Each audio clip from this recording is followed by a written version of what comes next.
Hi guys, ನಮಸ್ಕಾರ. ಇವತ್ತಿನ ಈ ವಿಡಿಯೋದಲ್ಲಿ ನಾನು ನಿಮಗೆ ಕದ್ರಿ ಪಾರ್ಕಲ್ಲಿ ನಡೆದಿರುವ ಫಲಪುಷ್ಪ ಪ್ರದರ್ಶನವನ್ನು ತೋರಿಸಲಿಕ್ಕಿದ್ದೇನೆ. ಇಲ್ಲಿ ಪ್ರತಿ ವರ್ಷ ಜನವರಿ ತಿಂಗಳಲ್ಲಿ 3 ದಿನಗಳ ಕಾಲ ತೋಟಗಾರಿಕಾ ಇಲಾಖೆ ಇವರ ಸಹಯೋಗದಲ್ಲಿ ಇಲ್ಲಿ ಫಲಪುಷ್ಪ ಪ್ರದರ್ಶನವನ್ನು ಆಯೋಜಿಸುತ್ತಾರೆ. ಈ ಫಲಪುಷ್ಪ ಪ್ರದರ್ಶನದಲ್ಲಿ ವಿವಿಧ ಬಗೆಯ ಹೂಗಳಿಂದ ಮಾಡಿದ ಕಲಾಕೃತಿಗಳ ಅನಾವರಣ ಹಾಗೂ ಪ್ರದರ್ಶನ ಕೂಡ ಇಲ್ಲಿ ಮಾಡಲಾಗುತ್ತದೆ. ನಾನು ಮೊದಲ ದಿನ ವಿಸಿಟ್ ಮಾಡಿದ್ರಿಂದ ಇಲ್ಲಿ ಉದ್ಘಾಟನಾ ಸಮಾರಂಭ ಕೂಡ ನಡೆದಿತ್ತು. ಉದ್ಘಾಟನಾ ಸಮಾರಂಭಕ್ಕೆ ಬ್ರಿಜೇಶ್ ಚೌಟ ಇವರು ಕೂಡ ಭಾಗಿಯಾಗಿದ್ದರು. ತಾವು ಈ ವಿಡಿಯೋದಲ್ಲಿ ನೋಡ್ತಿರ್ಬೋದು, ಕದ್ರಿ ಪಾರ್ಕ್ ಫುಲ್ ಹೂಗಳಿಂದ ಅಲಂಕೃತವಾಗಿ ತುಂಬ ಚೆಂದಾಗಿ ಕಾಣುತ್ತಿತ್ತು. ಎಲ್ಲಿ ನೋಡಿದರೂ ಅಲ್ಲಿ ಹೂಗಳ ರಾಶಿ ಇತ್ತು. ವಿವಿಧ ಬಣ್ಣದ ಹೂಗಳು ಹಾಗೂ ವಿವಿಧ ಜಾತಿಯ ಹೂಗಳು ಇಲ್ಲಿ ಪ್ರದರ್ಶನಗೊಳ್ಳುತ್ತಿತ್ತು. ಜನರು ಕೂಡ ಇದನ್ನು ನೋಡಲು ಉತ್ಸಾಹದಿಂದ ಬರುತ್ತಿದ್ದರು. ನೀವಿಲ್ಲಿ ನೋಡ್ತಿರ್ಬೋದು, ಇಲ್ಲೊಂದು ಕಲಾಕೃತಿಯನ್ನು ಮಾಡಿದ್ರು ಹೂ ಮತ್ತು ತರಕಾರಿಗಳಿಂದ. ರೈತ ಒಂದು ಗದ್ದೆಯಲ್ಲಿ ಉಳುಮೆ ಮಾಡುವ ರೀತಿಯ ಒಂದು ಕಲಾಕೃತಿ. ಇಲ್ಲಿ ನಿಮಗೆ ತರಕಾರಿಗಳ ಗಿಡಗಳ ಪ್ರದರ್ಶನ ಕೂಡ ನಡೀತಿತ್ತು. ವಿವಿಧ ರೀತಿಯ ತರಕಾರಿಗಳು ಪ್ರದರ್ಶನಗೊಳ್ಳುತ್ತಿದ್ದವು. ತಾವೀಗ ನೋಡ್ತಿರ್ಬೋದು ಬಳ್ಳಿಯಲ್ಲಿ ತರಕಾರಿಗಳು. ಮತ್ತು ಇಲ್ಲಿ ಹಲವಾರು ರೀತಿಯ ಸೊಪ್ಪುಗಳ ಗಿಡಗಳಾಗಿರ್ಬೋದು ಅಥವಾ ಕಾಯಿಗಳ ಗಿಡಗಳಾಗಿರ್ಬೋದು ಅನ್ನೋ ಹಲವು ರೀತಿಯ ತರಕಾರಿಯ ಗಿಡಗಳು ಕೂಡ ಇಲ್ಲಿ ಪ್ರದರ್ಶನಗೊಳ್ಳುತ್ತಿದ್ದವು. ಇನ್ನು ಜನರು ಕೂಡ ತುಂಬ ಆಸಕ್ತಿಯಿಂದ ಈ ಫಲಪುಷ್ಪ ಪ್ರದರ್ಶನವನ್ನು ವೀಕ್ಷಿಸುತ್ತಿದ್ದರು. ಇಲ್ಲಿ ಕೇವಲ ಹೂಗಳ ಪ್ರದರ್ಶನ ಮಾತ್ರವಲ್ಲದೆ ಇಲ್ಲಿ ಮಾರಾಟ ಮಳಿಗೆಗಳನ್ನು ಕೂಡ ಇಲ್ಲಿ ಇಟ್ಟಿದ್ರು. ಹೀಗಾಗಿ ಜನರಿಗೆ ಖರೀದಿಗೆ ಕೂಡ ಅವಕಾಶ ಇತ್ತು. ಇಲ್ಲಿ ವಿವಿಧ ರೀತಿಯ ಸ್ಟಾಲ್ಗಳು ಅವೈಲೇಬಲ್ ಇದ್ದವು. ಒಂದೊಂದು ಸ್ಟಾಲಲ್ಲಿ ಒಂದೊಂದು ರೀತಿಯ ಪ್ರಾಡಕ್ಟ್ಗಳನ್ನು ಇಲ್ಲಿ ಮಾರ್ತಾ ಇದ್ರು. ಅಂದರೆ ನಿಮಗೆ ತಿಂಡಿಗಳಾಗಿರ್ಬೋದು, ಆರ್ಗ್ಯಾನಿಕ್ ಪ್ರಾಡಕ್ಟ್ ಆಗಿರ್ಬೋದು ಮತ್ತು ಇನ್ನು ಇತರ ಇನ್ಫಾರ್ಮೇಟಿವ್ ಸ್ಟಾಲ್ಸ್ಗಳು ಕೂಡ ಇದ್ದವು. ಜೇನು ಸಾಕಣೆಯ ಬಗ್ಗೆ ಮಾಹಿತಿ ಮತ್ತು ಜೇನು ತುಪ್ಪಗಳ ಖರೀದಿ, ಫ್ಯಾನ್ಸಿ ಐಟಮ್ಸ್ಗಳಾಗಿರ್ಬೋದು ಮತ್ತು ಮಸಾಲ ಪ್ರಾಡಕ್ಟ್ ಐಟಮ್ಸ್ಗಳು ಮತ್ತು ಇನ್ನಿತರ ವಿವಿಧ ಬಗೆಯ ತಿಂಡಿಗಳು,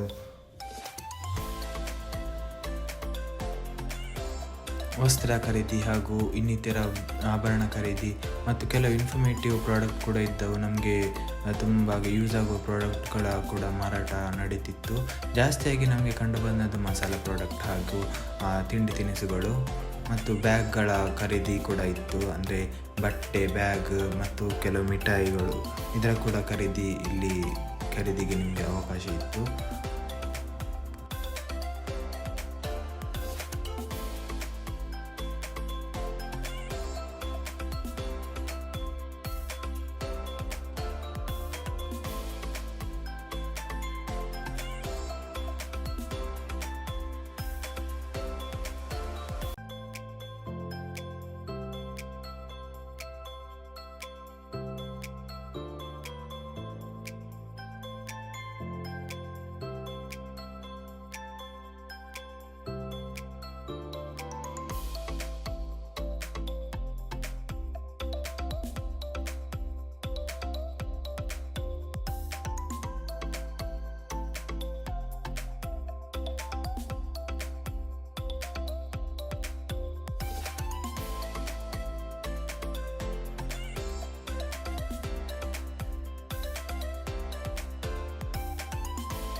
ತಾವೀಗ ನೋಡ್ತಿರ್ಬೋದು, ಇಲ್ಲಿ ಕೃಷಿಗೆ ಬಳಸುವ ವಸ್ತುಗಳು, ಅಂದರೆ ಕೃಷಿಗೆ ನಾವೀಗ ಯಂತ್ರೋಪಕರಣಗಳನ್ನಾಗಿರ್ಬೋದು ಅಥವಾ ಇನ್ನಿತರ ಕೃಷಿಗೆ ಬಳಸುವ ಪ್ರಾಡಕ್ಟ್ಗಳ ಮಾರಾಟ ಕೂಡ ನಡೀತಿತ್ತು.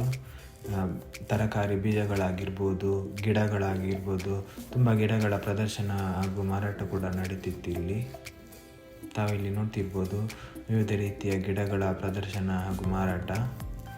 ತರಕಾರಿ ಬೀಜಗಳು ಆಗಿರ್ಬೋದು, ವಿವಿಧ ಜಾತಿಯ ಗಿಡಗಳ ಪ್ರದರ್ಶನ ಕೂಡ ನಡೀತಿತ್ತು. ಹಲವಾರು ಜನರು ಇಲ್ಲಿಂದ ಸಸಿಗಳನ್ನು ತಮ್ಮ ಮನೆಗೆ, ಅಲಂಕಾರಿಕ ಗಿಡಗಳು ಹಾಗೂ ತರಕಾರಿ ಗಿಡಗಳನ್ನು ತಮ್ಮ ಮನೆಗೆ ತಗೊಂಡು ಹೋಗ್ತಿದ್ರು. ತಾವು ನೋಡ್ತಿರ್ಬೋದು ಇಲ್ಲಿ ಮಾರಾಟಕ್ಕಿಟ್ಟ ಗಿಡಗಳು ತುಂಬ ವಿಶೇಷ ಹಾಗೂ ಬಣ್ಣ ಬಣ್ಣದ ರೀತಿಯ ಗಿಡಗಳು ಇಲ್ಲಿದ್ದವು. ವಿವಿಧ ರೀತಿಯ ಹಾಗೂ ವಿವಿಧ ಜಾತಿಯ ಪ್ರಭೇದದ ಗಿಡಗಳು ಕೂಡ ಇದ್ದವು. ಗುಲಾಬಿ ಗಿಡಗಳಾಗಿರ್ಬೋದು ಮತ್ತು ಇನ್ನಿತರ ತರಕಾರಿ ಗಿಡಗಳು ಕೂಡ ಇದ್ದವು. ತಾವರೆ, ಇಲ್ಲಿ ನೋಡಿ ತಾವರೆಯನ್ನು ಕೂಡ ಮಾರಾಟಕ್ಕೆ ಇಟ್ಟಿದ್ರು.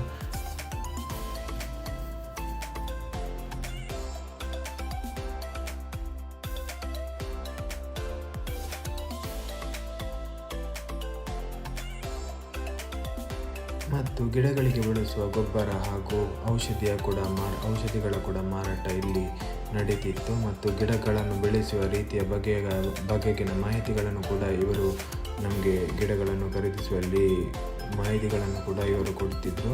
ಹೇಗೆ ಬೆಳೆಸಬೇಕು ಅಥವಾ ಅದನ್ನು ಹೇಗೆ ಆರೈಕೆ ಮಾಡಬೇಕು ಗಿಡವನ್ನೆಲ್ಲ, ಅಂತಹ ಮಾಹಿತಿಗಳನ್ನು ಕೂಡ ಇವರು ಗಿಡವನ್ನು ಖರೀದಿಸುವಲ್ಲಿ ನಮಗೆ ಕೊಡ್ತಿದ್ರು. ಇಲ್ಲಿ ಜಾಸ್ತಿಯಾಗಿ ಜನರು ಗಿಡಗಳನ್ನು ಖರೀದಿಸಲಿಕ್ಕೇ ಬರ್ತಾರೆ ಫಲಪುಷ್ಪ ಪ್ರದರ್ಶನಕ್ಕೆ. ತಾವು ನೋಡ್ತಿರ್ಬೋದು ವಿವಿಧ ರೀತಿಯ ಗಿಡಗಳ ಪ್ರದರ್ಶನ. ಇಲ್ಲಿ ನೋಡಿ ವಿವಿಧ ತರಕಾರಿ ಗಿಡಗಳನ್ನು ಇಲ್ಲಿ ಹೇಗೆ ಬೆಳೆಸುವುದಂತ ಮಾಹಿತಿ ಕೊಡ್ತಿದ್ದಾರೆ. ತೋಟಗಾರಿಕಾ ಇಲಾಖೆ ಇಲ್ಲಿ ಪ್ರತಿ ವರ್ಷ ಫಲಪುಷ್ಪ ಪ್ರದರ್ಶನವನ್ನು ಮಾಡ್ತಾ ಉಂಟು. ತಾವು ನೋಡ್ತಿರ್ಬೋದು ಬಣ್ಣದ ದಾಸವಾಳದ ಗಿಡಗಳು ಹಾಗೂ ಅಲಂಕಾರಿಕ ಗಿಡಗಳು, ಅದರ ಬೀಜಗಳ ಕೂಡ ಮಾರಾಟ ನಡೀತಿತ್ತು. ಮತ್ತು ಕೃಷಿಗೆ ಬಳಸುವ ಉಪಕರಣಗಳು ಮತ್ತು ಇನ್ನಿತರ ಉಪಕರಣಗಳ ಪ್ರದರ್ಶನ ಹಾಗೂ ಮಾರಾಟ ಕೂಡ ನಡೀತಿತ್ತು. ನಂತರ ಅಲ್ಲಿ ರೋಬೋಟಿಕ್ ಬಟರ್ಫ್ಲೈ ಪ್ರದರ್ಶನ ಕೂಡ ಆ ಟೈಮಲ್ಲಿ ಇತ್ತು. ನಂತರ ನಾನು ಕೂಡ 2 ಗಿಡಗಳನ್ನು ಪರ್ಚೇಸ್ ಮಾಡಿದೆ. ನಂತರ ಅಲ್ಲಿಂದ ರಿಟರ್ನ್ ಬಂದೆ. ಗೈಸ್, ಇದೇ ಇವತ್ತಿನ ವ್ಲಾಗ್. ನಿಮಗೆ ಇಷ್ಟ ಆದರೆ ಲೈಕ್ ಮಾಡಿ, ಶೇರ್ ಮಾಡಿ, ಸಬ್ಸ್ಕ್ರೈಬ್ ಮಾಡಿ ಅಂತ ಹೇಳ್ತಾ ಗುಡ್ ಬೈ.